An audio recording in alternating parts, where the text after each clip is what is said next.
खबर देहरादून से है, जहां उत्तराखंड विधानसभा अध्यक्ष ऋतु खंडूरी भूषण ने संसद में महिला आरक्षण बिल पास न होने पर गहरी निराशा व्यक्त की है। उन्होंने कहा कि जिस दिन इतिहास रचने की उम्मीद थी, उस दिन ये संभव नहीं हो पाया, जो महिलाओं के लिए एक काला दिवस है। उन्होंने प्रधानमंत्री नरेंद्र मोदी पर भरोसा जताते हुए कहा कि वह महिला सशक्तिकरण और नारी शक्ति वंदन के लिए लगातार कार्य कर रहे हैं। ऋतु खंडूरी ने कहा कि संसद और विधानसभा में महिलाओं को 33% आरक्षण मिलना चाहिए और आधी आबादी को उसका हक जल्द से जल्द मिलना आवश्यक है। तो महिलाओं के लिए काला दिवस बताया ऋतु खंडूरी ने। 33% आरक्षण को लेकर फिर उठी मांग और प्रधानमंत्री नरेंद्र मोदी से उम्मीद जताई है। तो संसद व विधानसभा में महिलाओं के हक की वकालत की ऋतु खंडूरी ने। तो महिला आरक्षण बिल को लेकर ऋतु खंडूरी का बड़ा बयान सामने आया है। उन्होंने कहा कि जिस दिन ये दिन इतिहास रचने वाला था, अब वो दिन काले दिवस के रूप में जाना जाएगा। महिला आरक्षण बिल पास ना होने पर उन्होंने नाराजगी जताई और उम्मीद जताई है कि आने वाले समय पर प्रधानमंत्री नरेंद्र मोदी इसे जरूर लेकर वापस आएंगे। सभी पार्टियों के जो एमपीज हैं उन्हें बताया कि क्यों ये अधिनियम लाना आवश्यक है, क्यों नारी शक्ति का वंदन करना आवश्यक है। आज के दिन भारत के संसद में हम सभी के लिए इतिहास रचने का समय था। हम इतिहास को बनाने के कगार पर खड़े थे, लेकिन हमने आज वो मौका चूका है। पर मुझे पूरी तरह से अपने प्रधानमंत्री पर विश्वास है। जिस तरह से 2014 से लगातार वो महिलाओं के लिए कार्य करते आए हैं, महिलाओं का विकास की चिंता करते आए हैं, महिलाओं को सम्मान देने का कार्य कर रहे हैं, मुझे पूरा विश्वास है कि ये जो 50% की आबादी इस देश में हम बहनों की है, उन्हें बहुत जल्द 33% आरक्षण लोकसभा और विधानसभा में अवश्य मिलेगा। मुझे विश्वास है अपने प्रधानमंत्री पर। लोहाघाट से खबर है, जहां यूथ कांग्रेस के नवनिर्वाचित जिला अध्यक्ष सक्षम अधिकारी के प्रथम बार लोहाघाट आगमन पर कार्यकर्ताओं और नेताओं में जबरदस्त उत्साह देखने को मिला। डाक बंगला परिसर में आयोजित स्वागत कार्यक्रम में क्षेत्र के कार्यक्रम नेताओं और कार्यकर्ताओं ने फूल मालाओं से उनका जोरदार स्वागत किया। कार्यक्रम में लोहाघाट विधायक खुशहाल सिंह अधिकारी ने सक्षम अधिकारी को नई जिम्मेदारी के लिए शुभकामनाएं देते हुए कहा कि पार्टी को आज ऐसे ऊर्जावान और जुझारू युवाओं की जरूरत है। उन्होंने विश्वास जताया कि सक्षम के नेतृत्व में संगठन को मजबूती मिलेगी और इसका सीधा फायदा आगामी 2027 विधानसभा चुनाव में देखने को मिलेगा। विधायक ने सभी नवनियुक्त पदाधिकारियों से आह्वान किया कि वे पूरी निष्ठा के साथ संगठन को मजबूत करने में जुट जाएं। उन्होंने कहा कि युवा ही पार्टी की असली ताकत है और उनकी सक्रिय भागीदारी से ही जीत का रास्ता तैयार होगा। वहीं यूथ कांग्रेस जिला अध्यक्ष सक्षम अधिकारी ने अपनी जिम्मेदारी को चुनौती और अवसर दोनों बताते हुए कहा कि वे पूरी ईमानदारी से अपना दायित्व निभाएंगे। तो पहली बार आगमन पर फूल मालाओं से जोरदार अभिनंदन किया गया। 2027 चुनाव को लेकर हुंकार भरते नजर आए कांग्रेस के नेता। लोहाघाट में युवा जोश का प्रदर्शन यहां देखने को मिला है। तो यूथ कांग्रेस जिला अध्यक्ष का स्वागत किया गया। पहली बार आगमन पर फूल मालाओं से इनका जोरदार स्वागत किया गया। तो 2027 चुनाव को लेकर भी हुंकार भरी गई और नई रणनीति इसमें बनाई गई। साथ में कहा गया कि साथ में मिलकर हम जरूर इस बार ये चुनाव जीतेंगे।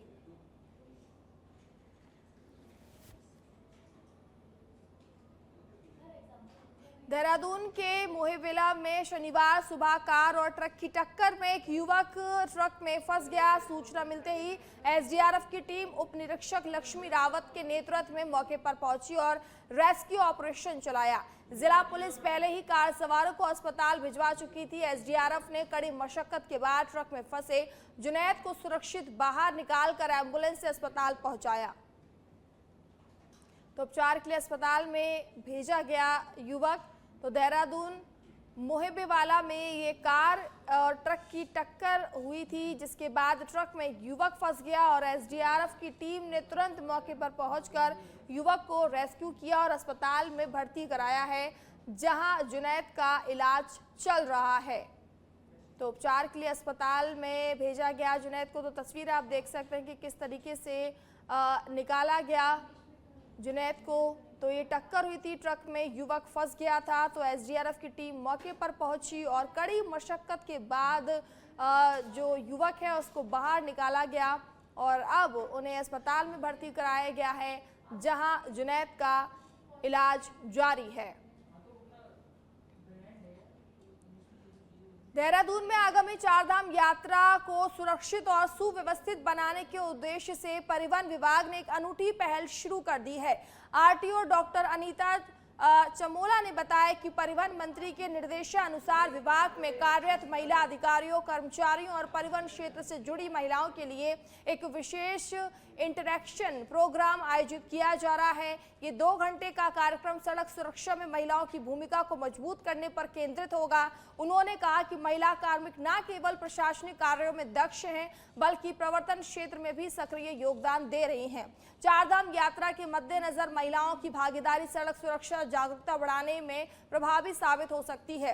कार्यक्रम सुबह 11 बजे से दोपहर 2 बजे तक आयोजित होगा, जिसमें देहरादून सहित अन्य जिलों की महिलाएं और अपने अनुभव साझा करेंगी और जागरूकता रणनीति पर चर्चा करेंगी।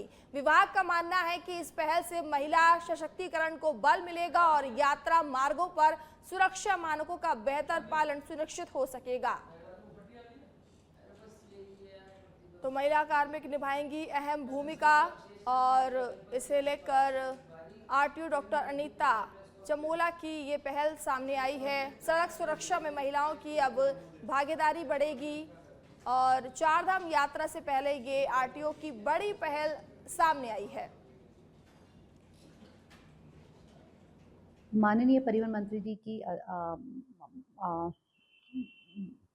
ओर से ये था कि परिवहन विभाग में महिलाओं की जो भी भूमिका है, चाहे वो हमारे परिवहन विभाग के महिला अधिकारी या कार्मिक हो, साथ ही जो परिवहन सेक्टर से जुड़ी हुई अगर महिलाएं हैं वो कुछ इस तरह का काम कर रही हैं, तो उनके लिए एक सड़क सुरक्षा से संबंधित कि उनकी भूमिका क्या हो सकती है, क्योंकि चारधाम भी आगे आने वाला है। तो इसी को लेकर एक जागरूकता और एक कार्यक्रम आयोजित हम कर रहे हैं देहरादून में, जिसमें परिवहन विभाग के जो महिलाएं प्रवर्तन संबंधी कार्य कर रही हैं या कार्यालयों में, जो कि जो रूटीन का जो काम होता है कार्यालयों में, तो वो किस तरीके से कुशलता पूर्वक उसको संपन्न करती हैं। इसके अतिरिक्त परिवहन क्षेत्र में जो महिलाएं काम कर रही हैं, चाहे वो ADG law and order doctor V Murugesan ने चारधाम यात्रा 2026 की तैयारियों की समीक्षा की। उन्होंने बताया कि यात्रा 19 अप्रैल से शुरू होगी, जिसके लिए हेल्पलाइन नंबर भी जारी किया गया है। यात्रियों को उत्तराखंड पुलिस ऐप, वेबसाइट और सोशल मीडिया के माध्यम से यात्रा और मौसम से जुड़ी रियल टाइम जानकारी उपलब्ध कराई जाएगी। एडीजी ने कहा कि यात्रा को सुरक्षित और सुचारू बनाने के लिए सभी व्यवस्थाएं पूरी कर ली गई हैं। साथ ही अफवाह फैलाने वालों के खिलाफ सख्त कार्रवाई की जाएगी, ताकि श्रद्धालुओं को किसी भी तरह की कोई परेशानी ना हो। तो हेल्पलाइन नंबर भी जारी किया गया है, रियल टाइम अपडेट करने की व्यवस्था भी की गई है। साथ ही साथ अफवाह फैलाने वालों पर इस बार सख्त कार्रवाई की चेतावनी जारी की जाएगी। साथ ही साथ हेल्पलाइन नंबर भी जारी किया गया है। तो चारधाम यात्रा 2026 की तैयारियों की समीक्षा की गई है। आपको बता दें कि 19 अप्रैल से ये यात्रा शुरू होने जा रही है, जिसे लेकर लगातार जो है सरकार के द्वारा काम किया जा रहा है और प्रशासन अलर्ट मोड पर नजर आ रहा है।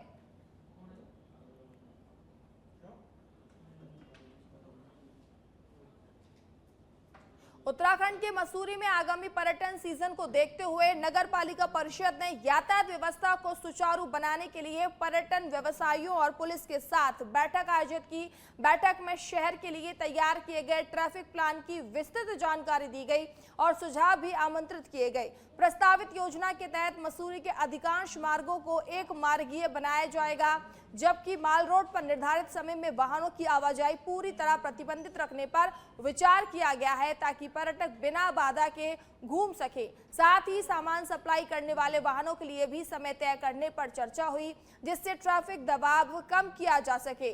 पालिका अध्यक्ष मीरा सकलानी ने कहा कि सुझावों को शामिल कर अंतिम योजना तैयार की जाएगी और लागू होने के बाद नियमों का उल्लंघन करने वालों के खिलाफ सख्त कार्रवाई की जाएगी।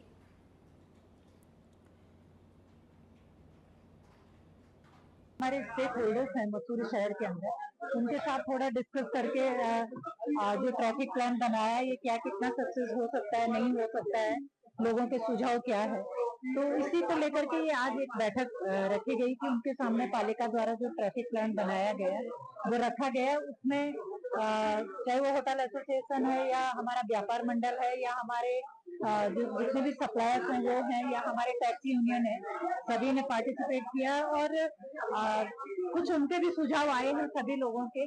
अभी देखते हैं फाइनली हम किस रूप में उसको देखते हैं और कितना हम उसको सफल कर सकते हैं ग्राउंड। आज देखिए निश्चित रूप से आज बहुत विस्तृत रूप से यहाँ पे चर्चा हुई है कि जो अवैध रूप से जो टैक्सियां यहाँ पे खड़ी रहती है, जो स्कूटियां यहाँ पे खड़ी रहती है, उसके अभी पुलिस प्रशासन से भी जो बातचीत चल रही है कि आप चालान करिए, अच्छे से चालान करिए उसका, और वो गाड़ियां छोड़िए मत जब तक वो सही तरीके से सही जगह। देहरादून से खबर है जहां बिहार से लाए गए 50 बच्चों के मदरसों में दाखिलों को लेकर मामला सामने आया है, जिसे मुख्यमंत्री पुष्कर सिंह धामी ने संदिग्ध मानते हुए जांच के निर्देश दिए हैं। सीएम के आदेश के बाद अल्पसंख्यक कल्याण विभाग के विशेष सचिव डॉक्टर पराग मधुकर धकाते ने देहरादून, हरिद्वार, उधम सिंह नगर और नैनीताल जिलों के डीएम को जांच के आदेश जारी किए हैं, जिसके तहत सभी मदरसों में वेरिफिकेशन ड्राइव चलाया जाएगा।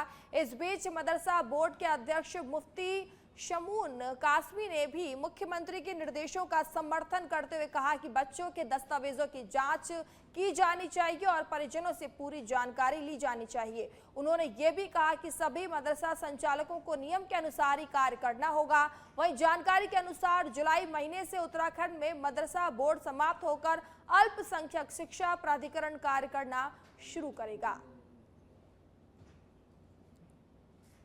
उत्तराखंड राज्य के अंदर अन्य राज्य यानी बिहार से लाए गए मुस्लिम छात्रों को जो मदरसों में पढ़ने के लिए लाए गए, उनके सघन चेक इन अभियान के लिए हमारे माननीय मुख्यमंत्री श्री पुष्कर सिंह धामी जी के दिशा निर्देश में विशेष सचिव डॉक्टर पराग ढकाते जी ने तमाम जिलाधिकारियों को सघन चेक इन का, उनके वेरिफिकेशन का निर्देश दिया है। और मैं भी ये बात कहना चाहूंगा समस्त जिलाधिकारियों से कि वो उनकी सघन जांच करके और ये भी वेरिफिकेशन करके कि उनके अभिभावकों की मर्जी है या नहीं है, इन तमाम चीजों का भी ध्यान रखना चाहिए और उनके डॉक्यूमेंट्स का वेरिफिकेशन होना चाहिए। कहीं ऐसा ना हो कि ये बच्चों के भविष्य से कहीं खिलवाड़ की जाए। और यही वजह है कि उत्तराखंड राज्य के माननीय मुख्यमंत्री श्री पुष्कर सिंह धामी जी ने माइनॉरिटी एजुकेशन प्राधिकरण बना करके जो गुणवत्तापूर्ण एजुकेशन मदरसों के बच्चों को देने का। और अब खबर मसूरी से है जहां नगर पालिका द्वारा एमडीडीए कार पार्किंग स्थल पर वेंडिंग जोन बनाए जाने के प्रस्ताव कर शहर के राजनीतिक और सामाजिक संगठनों ने विरोध किया है। इस मुद्दे को लेकर शहर कांग्रेस अध्यक्ष अमित गुप्ता, पूर्व नगर पालिका अध्यक्ष अनुज गुप्ता, सभासद गीता कुमाऊं सहित अन्य लोगों ने उपजिलाधिकारी के माध्यम से जिलाधिकारी को ज्ञापन सौंपकर पार्किंग को यथावत रखने की मांग की है। पूर्व नगर पालिका अध्यक्ष अनुज गुप्ता ने कहा कि मसूरी एक प्रमुख पर्यटन नगरी है और यहां पार्किंग की पहले से ही भारी समस्या है। ऐसे में एकमात्र कार पार्किंग को वेंडिंग जोन बनाने में बदलना उचित नहीं है। उन्होंने बताया कि ज्ञापन के बाद उपजिलाधिकारी ने अवगत कराया है कि फिलहाल वेंडिंग जोन का कार्य रोक दिया गया है और आगे की कार्रवाई एमडीडीए उपाध्यक्ष के निर्देशों में होगी। आपको बता दें कि वहीं शहर कांग्रेस अध्यक्ष अमित गुप्ता ने आरोप लगाया कि बिना उचित स्वीकृति के पार्किंग स्थल को वेंडिंग जोन में बदलने की कोशिश की जा रही है, जिसका वे विरोध करते हैं। देखिए, आज नगर पालिका का जो बोर्ड है उसकी बुद्धि भ्रष्ट हो चुकी है और मसूरी को बर्बाद करने पर तुले हैं। मसूरी शहर एक पार्किंगों से जूझ रहा है। आप आए दिन देखते हैं कि लंबे किलोमीटरों के जाम मसूरी में रहते हैं, लगे हुए रहते हैं, और एकमात्र पार्किंग जो बहुत छोटी पार्किंग है और जो एक पर्यटक यूज करते हैं, स्थानीय लोग भी इसका यूज करते हैं और कई वर्षों से मजदूर संघ उसका संचालन करते आ रहा है, उस पार्किंग को खत्म करके यहाँ पर वेंडर जोन बनाने का ये निर्णय ले रहे हैं, जो सरासर एक गलत है। ये केवल अपने पैसों की बंदरवाट करने के लिए कर रहे हैं। 80 लाख रुपए का इन्होंने एक टेंडर किया है वेंडर्स के लिए, जो एक खोखे बना रहे हैं, आप देख रहे हैं, उसको ठिकाने लगाने के लिए मसूरी को बर्बाद करने पे यह पालिका तुली है। जहाँ तक मेरे को नजर आ रहा है, ये मसूरी के हित में नहीं है कि पार्किंगों को आप खत्म कर कर वहाँ पर वेंडर जोन बना रहे हैं, और ये एक ऐसी जगह वेंडर जोन बना रहे हैं जहाँ पर कोई किसी तरह का व्यापार नहीं होता, पर्यटक यहाँ आते नहीं है। आपने पहले से सुनियोजित नहीं किया कि किस तरह से आपने आनन फानन में माल रोड से पटरी व्यापारियों को तो हटा दिया, लेकिन उनके लिए कोई सुनियोजित जगह नहीं ढूंढी। अब आप इधर उधर उनको कभी लंडौर रोड पे बैठाते हैं, कभी आप इस पार्किंग में बैठाने की बात कर रहे हैं। हमारा पुरजोर विरोध है कि ये पार्किंग रहनी चाहिए। हमने एमडीडीए के भी संज्ञान में ला दिया है कि ये पार्किंग इसका लैंड यूज़ है और इसका लैंड यूज़ यहाँ से चेंज नहीं हो सकता है। और एसडीएम साहब ने भी हमें आश्वस्त किया है कि वीसी इसके सर्वोपरि है, और वीसी से पूछकर अगर इसका यूज़ पार्किंग में है तो ये पार्किंग ही रहेगी। उन्होंने हमें आश्वस्त किया है। मैं आपको ध्यान दिलाना चाहूँगा कि भाजपा की जो सरकार है हर बार कोई ऐसे निर्णय लेती है।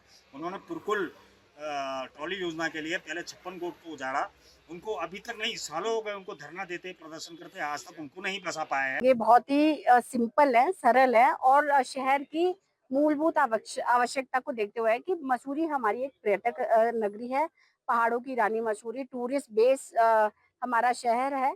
तो हमें और पार्किंग विकसित करनी चाहिए, ना कि हमारी जो ऑलरेडी इतने समय से विस्थापित पार्किंग है उसको खत्म कर देना चाहिए। तो इसी संबंध में मेरे द्वारा उप जिलाधिकारी महोदय को आज एक ज्ञापन दिया गया। ज्ञापन के माध्यम से आपत्ति दर्ज की गई है कि पार्किंग का जो वास्तविक स्वरूप है पार्किंग, वो पार्किंग ही रहना चाहिए, उसे वेंडर जोन में परिवर्तित नहीं किया जाना चाहिए।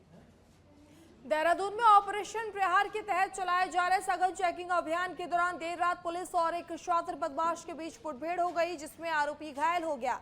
सूचना के अनुसार संदिग्ध स्विफ्ट कार को रोकने का प्रयास किया गया, लेकिन चालक ने बैरियर तोड़कर भागने की कोशिश की और पीछा किए जाने पर पुलिस टीम पर फायरिंग कर दी। आत्मरक्षा में पुलिस द्वारा की गई जवाबी फायरिंग में आरोपी क्रांतानाथ पुत्र मौसमनाथ घायल हो गया, जिसके कब्जे से एक देशी तमंचा, 315 बोर कारतूस और खोखे बरामद किए गए। घायल आरोपी को उपचार के लिए दून अस्पताल भेजा गया, जहां जांच में सामने आया है कि वह डोईवाला और रानी पोखरी थाने में दर्ज चोरी के मामलों में वांछित था और उसके खिलाफ आर्म्स एक्ट सहित कई आपराधिक मुकदमे दर्ज हैं।